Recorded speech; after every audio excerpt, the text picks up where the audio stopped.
How's it going, guys? Welcome again to the FoxTecc YouTube channel. So this iPhone tutorial is about photos which are in the black and white mode. How do you edit those specific photos? Now, there are some different things which you need to focus on when you have photos which are in full color compared to photos which are in black and white. So I will go through it right now. First of all, when I open up photos like this, you can see I have one thumbnail which is part of this YouTube channel which is completely in black and white. Now, I can edit it right on the iPhone using the built-in Photos app. I don't actually think that it's necessary for these purposes to download a third-party app, but you can do it. I will touch on that later on. Basically, you need to click on the edit in the upper right corner like this, and here are some things which you can pay attention to.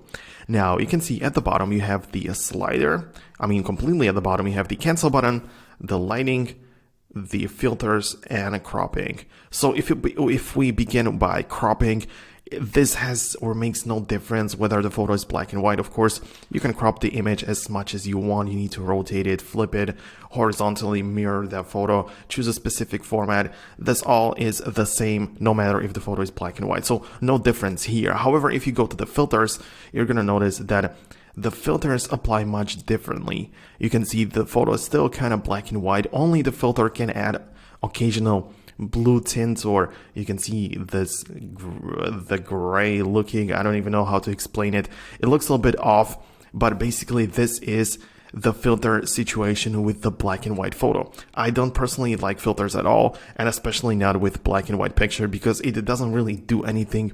It just changes the contrast and stuff. So yeah, the filters are much more useful on color photos.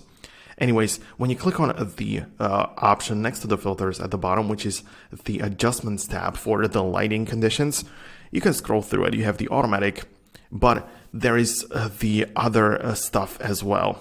Basically, there are some things which work much better with the black and white photos, and there are some things which don't apply to these photos as well. So first of all is the exposure. Exposure is, of course, really important. When you slide it up, you can see that the photo changes dramatically. This has huge impact on black and white images. Just notice, for example, the Apple logo right here. And as I slide the exposure, you can see that it literally disappears from the screen, which is really something that you should pay attention to whenever you're editing photos like this.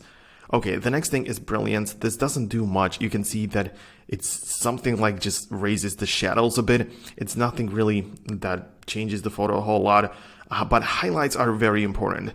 You can see highlights and shadows in black and white photos are really important. This is the crucial part. So you can raise the highlights, you can lower them, and you can see how it applies to the iPhone. It changes. So it's definitely something to play around with. Shadows, as I said, just notice how much the photo changes with the shadows being lifted up. Really useful. Contrast, another very important part. You can see that again the Apple logo can vanish just by sliding the slider. Same thing for brightness. You can see again huge changes which you can play with. And that's basically all that there is to it. Like if you go past that, there's also the black point which you can use, but saturation, not much going on. Vibrance, naturally you cannot do anything because there is no color. Of course, warmth, tint, none of that stuff is actually doing anything, doesn't change the photo at all. So you can see warmth, again, not many changes. Nothing really is happening. Of course, you can add saturation and noise reduction if you want. This is going to work, but mostly these things which I mentioned in the beginning are going to apply to this photo, to this black and white image. So these are the most important parts which you should play with. Of course, this is just using the built-in Photos app. There are also other photo editors which you can use, but before we go into that, I need to show you this FoxTecc educational platform. This is what it looks like.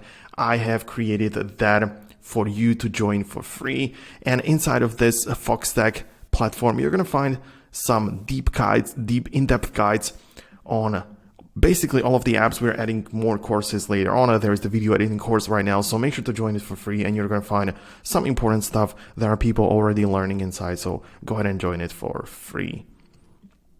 Okay, guys, so if I just come back right here, you can see that I can also use apps like Lightroom or Snapseed. These are really nice video editors. So I can open it up like this, and find whatever photo I wanted. This is like a regular color image, but I can look up this black and white stuff, and basically the same things apply in here. Of course, you need to play with the light sections, not with the colors, because it doesn't really do much when you, of course, play with the colors. But you can also, for example, go to the curve and adjust the curve like this. As you can see, you don't have these options on the Photos app, which is built into the iPhone. So make sure to play with that, and that's basically it. So I'm gonna wrap up this video right now. In case you want to get some professional tips, make sure to look up some photography tutorials and copy exactly what they do. But you'll still need to use either the Photos app or most likely the Lightroom. But that's about it for me. I'm gonna wrap up this video right now. Hope you found it useful. If you did, make sure to leave a thumbs up under it and subscribe down below so you never miss future tutorials and videos like this one. Thanks a lot for watching. See you guys later.